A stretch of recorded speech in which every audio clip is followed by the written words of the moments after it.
तो स्टूडेंट आज के इस वीडियो लेक्चर में डिस्कस करेंगे चैप्टर आर एनवायरनमेंट। टॉपिक है इकोलॉजी पार्ट 2। यानी आज के क्वेश्चंस इकोलॉजी पार्ट 2 पर बेस्ड होंगे। प्रीवियस वीडियो में हमने इकोलॉजी पार्ट फर्स्ट डिस्कस कर लिया था। क्वेश्चन फर्स्ट आपके सामने है, study of inter relationship between various group of plant is known as.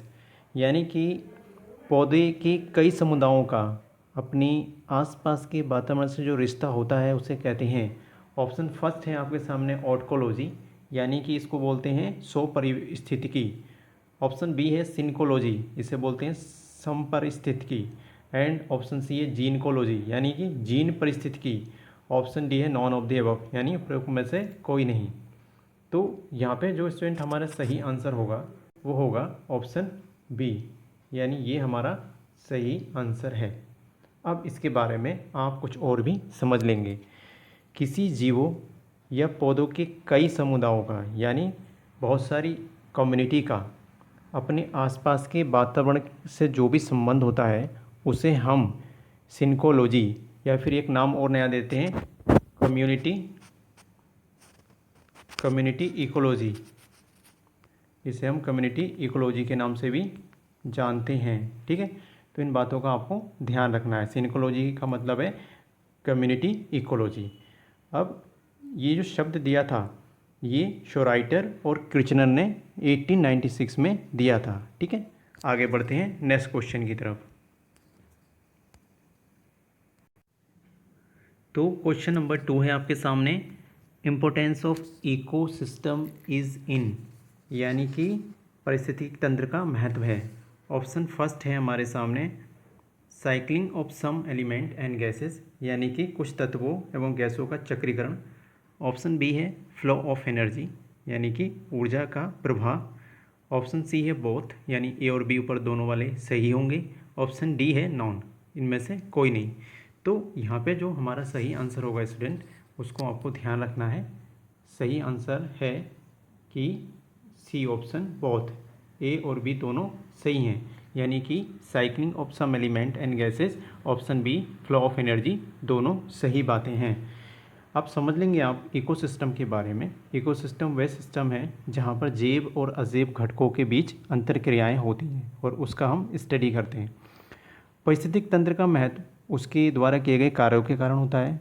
इसके दो कार्य होते हैं जो उनके घटकों जैसे कि बायोटिक और नॉन बायोटिक जो होते हैं द्वारा मिलकर किया जाता है। बायोटिक घटक में जीव आते हैं और एबायोटिक में उसका एनवायरनमेंट आता है। ठीक है, ये कार्य ऊर्जा का प्रवाह, नंबर 1 ऊर्जा का प्रवाह, और यानी जो एनर्जी है उसका एक से दूसरे में प्रवाह करना, और दूसरी है तत्वों एवं गैसों का चक्रीकरण। ये दोनों चीज़ें जो आती हैं, तो हमारा ऑप्शन सी सही होगा। ठीक, हम बढ़ते हैं अब नेक्स्ट क्वेश्चन की तरफ। तो आपके सामने है क्वेश्चन नंबर 3। ठीक है, अब इसको आपको ध्यान से देखना है। The poisonous symptom of DDT is, यानी कि डीडीटी के जहरीले सिम्टम क्या हो सकते हैं। ठीक, जहरीलापन इसका लक्षण क्या होगा। ऑप्शन फर्स्ट है necrosis of liver, option B है हेमोलाइसिस, ऑप्शन सी है एल्बिनिज्म, और ऑप्शन डी है ऑल ऑफ दीज। तो स्टूडेंट समझ लेंगे, यहाँ पे हमारा जो सही आंसर होगा वो आंसर ए होगा, नेक्रोसिस ऑफ लीवर। अब इसके बारे में और भी आप समझ लेंगे। डीडीटी को बोलते हैं हम डाईक्लोरो डाईफिनाइल ट्राईक्लोरोईथेन। फिर से एक बार सुन लेंगे, डाईक्लोरो डाईफिनाइल ट्राईक्लोरोईथेन किसे बोलते हैं हम, डीडीटी की फुल फॉर्म है।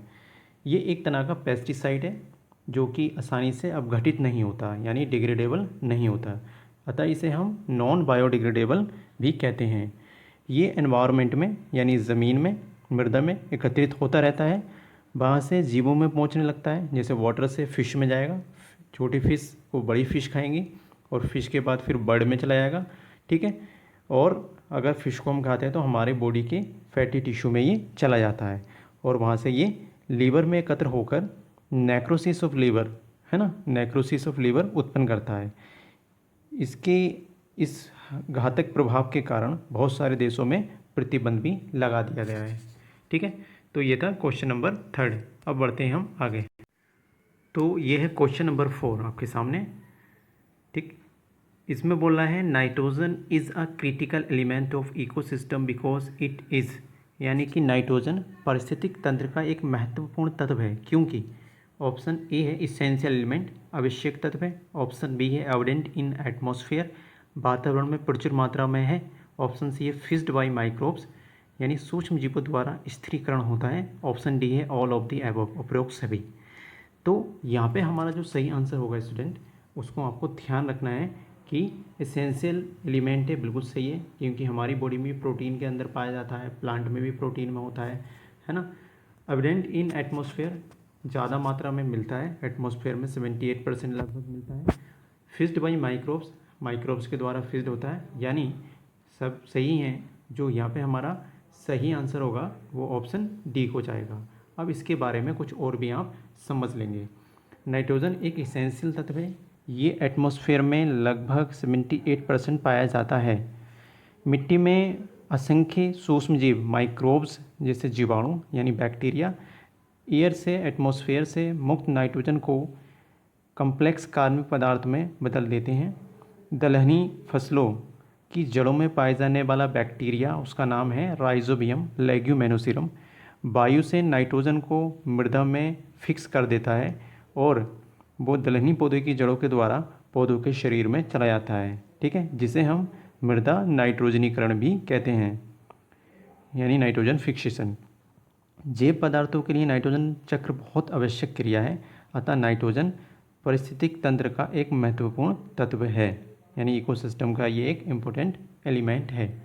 तो इस तरह से आपने क्वेश्चन 4 के बारे में समझ लिया। अब बढ़ते हैं हम आगे।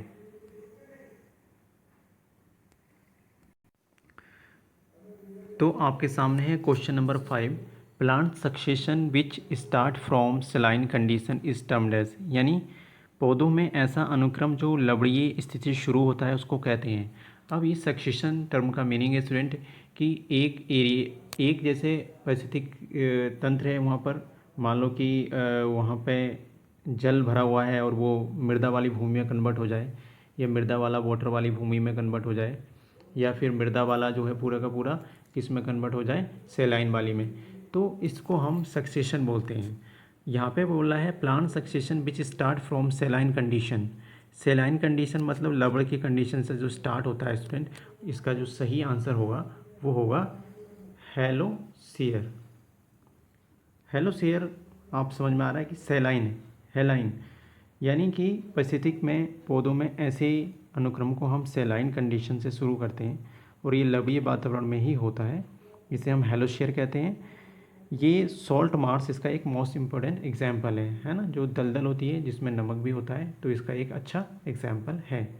तो इतना आपने क्वेश्चन 5 के बारे में सीखा। अब बढ़ते हैं हम आगे।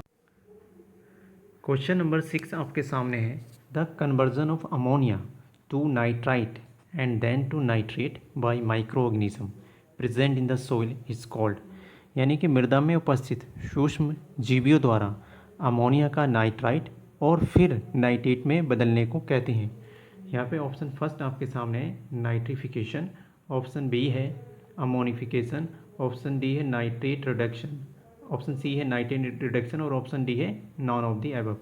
तो स्टूडेंट यहाँ पे हमारा जो सही आंसर होगा वो होगा ऑप्शन ए, जो ऑप्शन ए है वो हमारा सही होगा, ठीक है।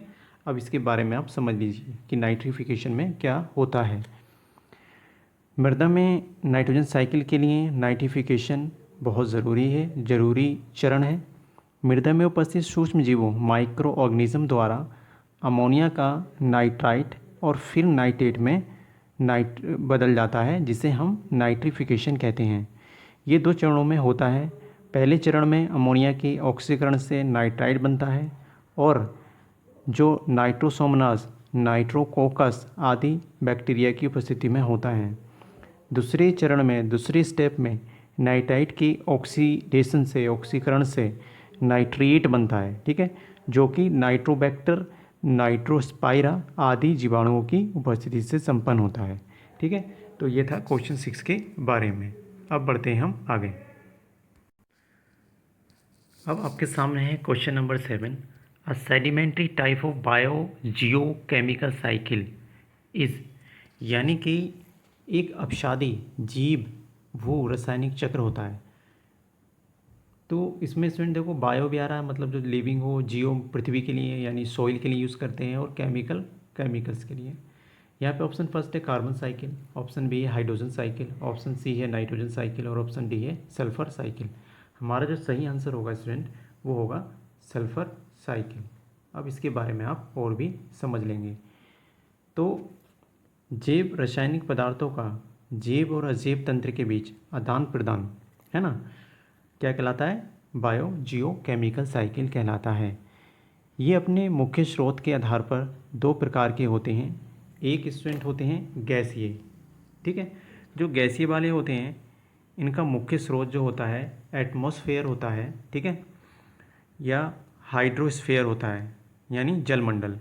ये पदार्थ मुख्यतः गैसीय रूप में होते हैं, जैसे कि कार्बन की बात कर लेंगे आप, है ना, कार्बन हो गया, और इसके अलावा नाइट्रोजन चक्र हो गया, ठीक, और हाइड्रोजन चक्र हो गया, ऑक्सीजन चक्र हो गया आदि, ये सब गैसीय के अंदर आते हैं। नंबर 2 जो होती है स्टूडेंट वो होती है अपसादी, है ना। तो सेडिमेंट्री के अंदर लिथोस्फीयर, हम बोलते हैं क्या, लिथोस्फीयर को हम कहते हैं स्थल मंडल होता है। ये मुख्यतः अगैस की, मतलब इसमें गैस नहीं होती है, जैसे कि फास्फोरस साइकिल और सल्फर साइकिल, जिसे हम हिंदी में गंधक साइकिल भी कहते हैं। तो हमारा जो सही आंसर है वो सल्फर साइकिल है, क्योंकि ये एक तरह का सेडिमेंट्री टाइप में आता है, ठीक। अब बढ़ते हैं हम आगे। तो ये है लास्ट क्वेश्चन आपके सामने, बायोगैस इज प्रोड्यूस्ड बाय, यानी कि बायोगैस उत्पादित की जाती है। Option first eubacteria, option second archaebacteria, option C है माइकोप्लाज्मा, ठीक है, क्या माइकोप्लाज्मा, और ऑप्शन ये डी कर लेना आप इसको, साइनोबैक्टीरिया। यहाँ पे स्टूडेंट हमारा जो सही आंसर होगा वो होगा, ध्यान से आपको समझना है, यहाँ पे बी ऑप्शन हमारा सही है, आर्की बैक्टीरिया। आर्कियोटा संघ के आर्की बैक्टीरिया मैथेनोबैक्टीरिया श्रेणी के अंतर्गत आते हैं। इनका यूज़ बायोगैस प्रोडक्शन में किया जाता है, ठीक है। तो ये था लास्ट क्वेश्चन। इकोलॉजी का नेक्स्ट पार्ट हम नेक्स्ट वीडियो में डिस्कस करेंगे। आज यहीं तक।